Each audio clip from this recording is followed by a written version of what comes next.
आशा करता हूँ आप सभी बहुत अच्छे होंगे। मेरा नाम है राज राठौर और आपका मेरे इस सुपर माइंडसेट चैनल पे स्वागत है।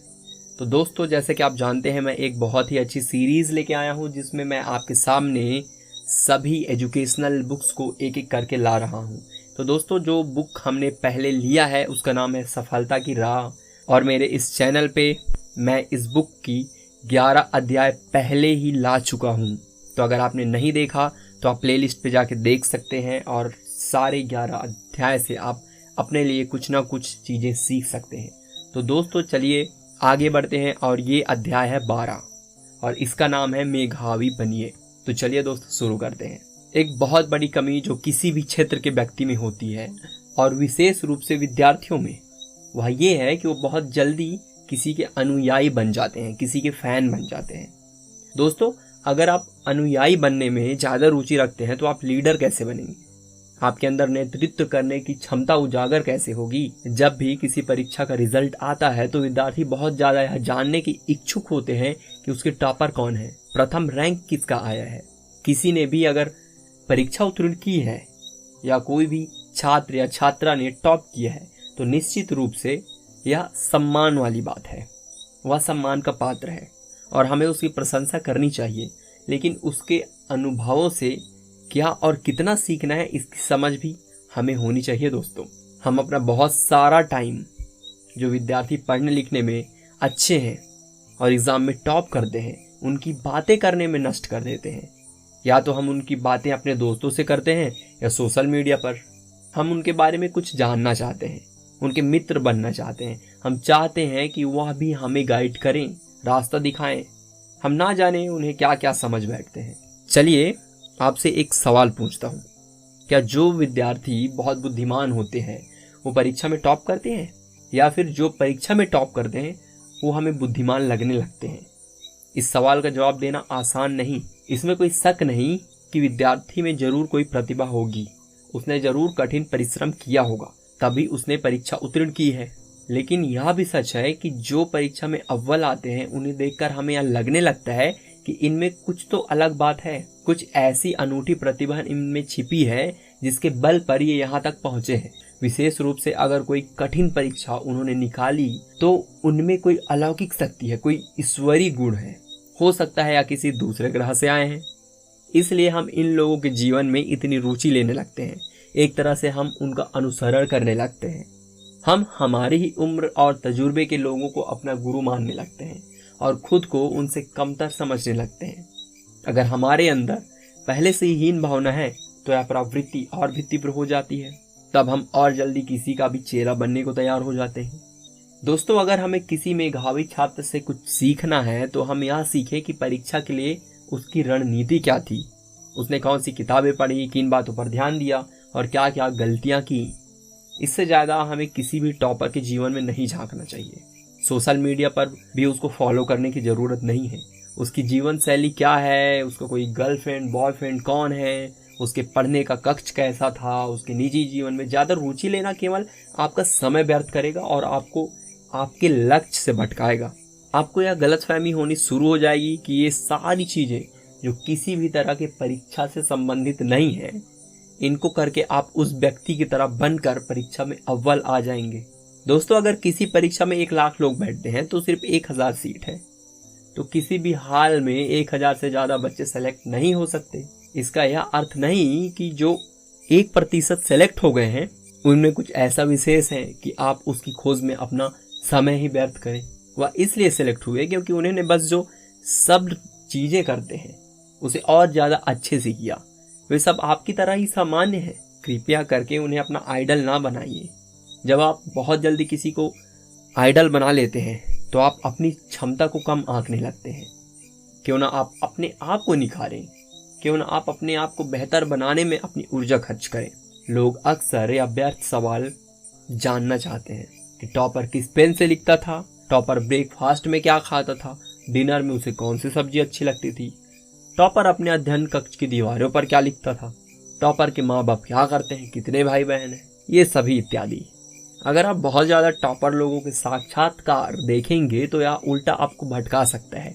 किसी टॉपर ने किताब ए को अच्छा बताया तो किसी ने बी को, अब आप असमंजस में आ जाएंगे कि दोनों ही मेधावी छात्र हैं, अब किसकी बातें सुनी जाए। हो सकता है आपको सेल्फ स्टडी पसंद हो, लेकिन टॉपर कहे कि ग्रुप स्टडी बेहतर है।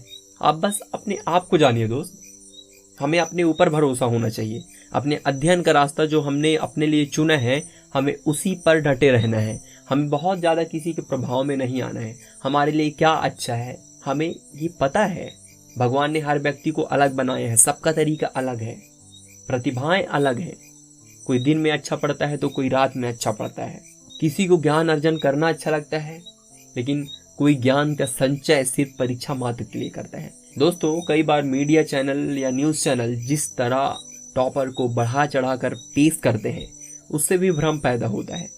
आप रियलिटी से दूर हो जाते हो। आपको विशेष तरह से लोगों का रोमांच बेचा जाता है।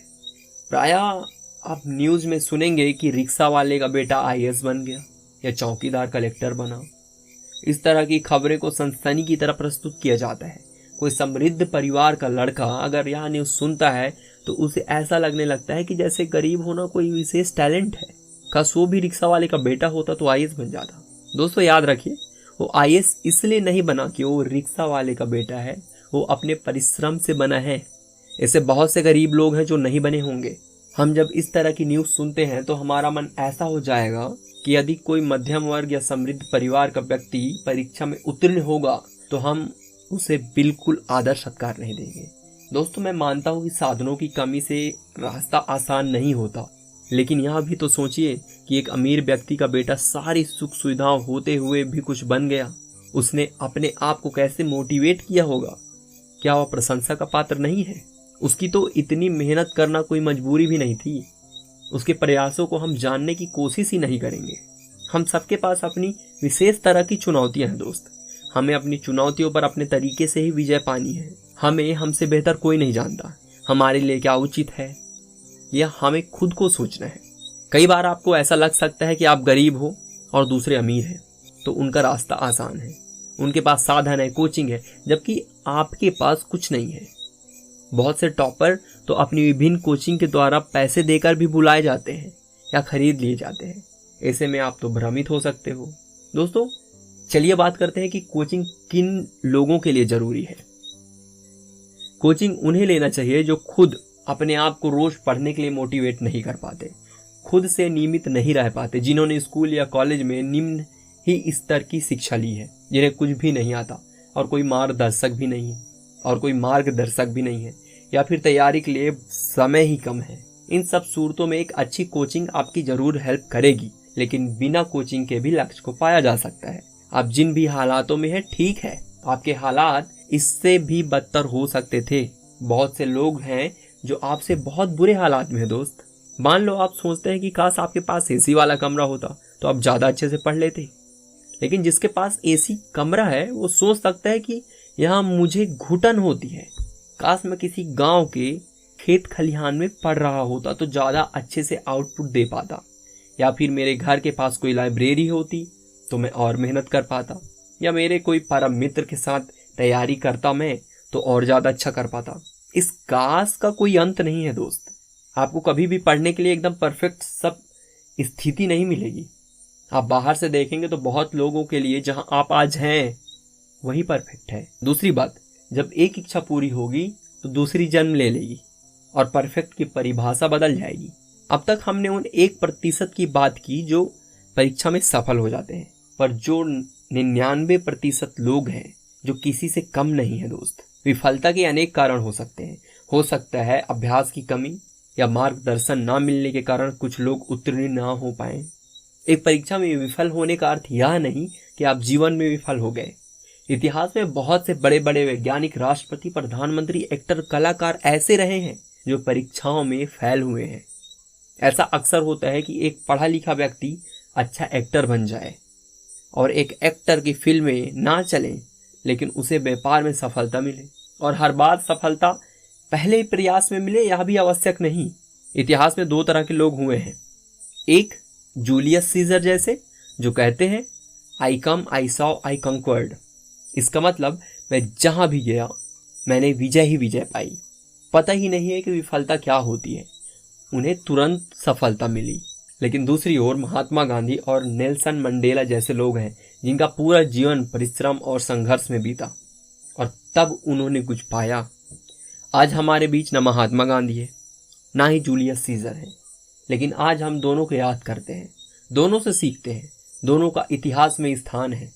तो अगर आपको पहली बार में सफलता ना मिले तो आप स्वयं से कहिए कि हो सकता है इतिहास ने आपको जूलियस सीजर ना चुना हो, इतिहास ने आपको महात्मा गांधी चुना हो, इतिहास ने आपको नेल्सन मंडेला चुना हो। इतनी जल्दी हताश मत होइए, अपने आप को अवसर दीजिए, अपने ऊपर बहुत सारी निराधार और अवास्तविक उम्मीदों का बोझ मत डालिए। जीवन में यह परीक्षा दोबारा आएगी या नहीं तो कोई और अवसर आपके सामने आएगी। जीवन में ना अवसरों की कमी है और ना ही नए पथों की। कई बार एक पथ से हमें विजय नहीं मिलती, लेकिन हम दूसरे पथ पर विजय पा सकते हैं। निसंकोच आगे बढ़ते जाइए और अवसरों को परिणामों में बदलिए। एक समस्या यह भी है कि जब आप टॉपर का इंटरव्यू देखते हैं तो जानबूझकर अलग दिखने के लिए वो ऐसी कई किताबें बोलते हैं जो इन्होंने वास्तव में नहीं पढ़ी होती। कुछ में यह आदत भी होती है कि सम्मान या अहमियत पाने के लिए ज़्यादा से ज़्यादा ऐसे दिखाओ कि आपका जीवन बहुत ही संघर्षशील रहा। ऐसे में आप भटक सकते हैं, आपको यह लग सकता है कि आप इतना संघर्ष तो कर ही नहीं पाएंगे। अगर आप बहुत ज़्यादा अलग अलग लोगों के इंटरव्यू देखेंगे तो एक समस्या यह भी आएगी कि आप एक ही बात सुन सुनकर उब जाएंगे और फिर वो बात आप पर असर ही नहीं करेगी। फिर आप भी उस पर चलने के बजाय कुछ अलग ढूंढने लगेंगे। उदाहरण के तौर पर अगर आप जानना चाहते हैं कि राजनीति के लिए अच्छी किताब कौन सी है तो मान लीजिए 10 लोगों ने कहा कि लक्ष्मीकांत की किताब अच्छी है।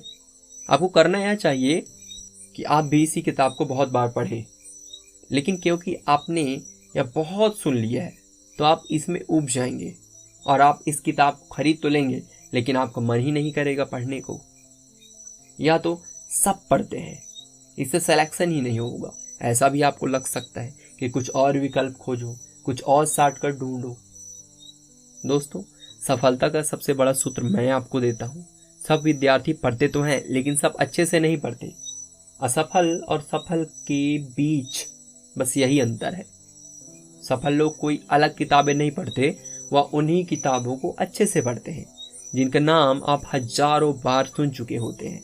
जो अलग मेहनत नहीं करना चाहते वो बार बार अलग लोगों के इंटरव्यू इसलिए सुनते हैं कि उन्हें किसी टॉपर के मुंह से कोई दूसरा आसान विकल्प मिल जाए, लेकिन ऐसा कभी नहीं होता। सफलता का कोई शॉर्टकट नहीं है। मेहनत कभी भी रोमांचक नहीं होती, सनसनी वाली नहीं होती, मजा देने वाली नहीं होती। उसके लिए अपने मन को शांत करके बैठना पड़ता है, बोर भी होना पड़ता है, अरोचक परिस्थितियों से गुजरना पड़ता है। आपका दिन अगर नीरस हो तो होने दो, इन्हीं सब चीज़ों से गुजरकर ही सफलता हासिल होगी। दोस्तों, मैं ऑस्ट्रेलिया के पूर्व तेज गेंदबाज ग्लेन मैकग्रॉथ का एक पुराना इंटरव्यू देख रहा था। उसमें उन्होंने बताया कि यह पहले कहा जाता था कि फास्ट बॉलर का मतलब वो जो आउट स्विंग बॉलिंग करना जानता हो। सबकी बातों में आकर उन्होंने आउट स्विंग करवाने का प्रयत्न किया। गावा मैदान में इंग्लैंड के खिलाफ टेस्ट मैच में उन्होंने लगभग 120 रन दिए और कोई विकेट नहीं लिया। वो अच्छे खासे महंगे साबित हुए और उन्हें टीम से भी निकाल दिया गया। उसके बाद उन्होंने निश्चय किया कि बस अपनी लाइन लेंथ पर फोकस करेंगे और किसी दूसरे की बातों में नहीं आएंगे। उनके पास गति भी ज़्यादा नहीं थी, फिर भी आज दुनिया के शायद महानतम 2 या 3 गेंदबाजों में उनकी गिनती होती है। इस सब से विद्यार्थी भी सीख सकते हैं हम कैसे हैं, हमारी स्ट्रेंथ या वीकनेस क्या है, या सिर्फ हम जानते हैं। किसी और के जैसा हम नहीं बन सकते। अपना एक रास्ता पकड़िए और उसी पर डटे रहिए, वह किसी और की बातों में ना आइए। अगर अध्ययन करते समय या जीवन में आपको कहीं बाधा लगे तो उसका उपाय खुद ही खोजने की कोशिश कीजिए, या मत सोचिए कि बाधा का उपाय आपको किसी टॉपर के इंटरव्यू में मिल जाएगा। अगर आप हर समस्या का बना बनाया उपाय या हल पाने की आदत डाल लेंगे तो आपकी सोचने और समझने की क्षमता कैसे विकसित होगी दोस्त। जीवन में एक मानसिक अपंगता आ जाएगी और आप कभी भी एक कॉन्फिडेंट व्यक्ति नहीं बन पाएंगे। आपके अंदर नेतृत्व करने की क्षमता भी विकसित नहीं हो पाएगी। दोस्तों, आप दूसरों को रास्ता दिखा सकें, आपको इतना सक्षम बनना है। आपको फॉलोअर नहीं, आपको लीडर बनना है। तो दोस्तों, ये अध्याय यहीं समाप्त होता है। उम्मीद करता हूं कि आपको पसंद आया होगा। तो मिलते हैं अगले अध्याय में। और जाने से पहले यही कहना चाहूंगा कि बड़ों को नमस्ते और छोटों को प्यार। छोटी सी जिंदगी है, एंजॉय करो यार। तब तक के लिए खुश रहिए, पढ़ते रहिए। This is Raj Rathore signing off.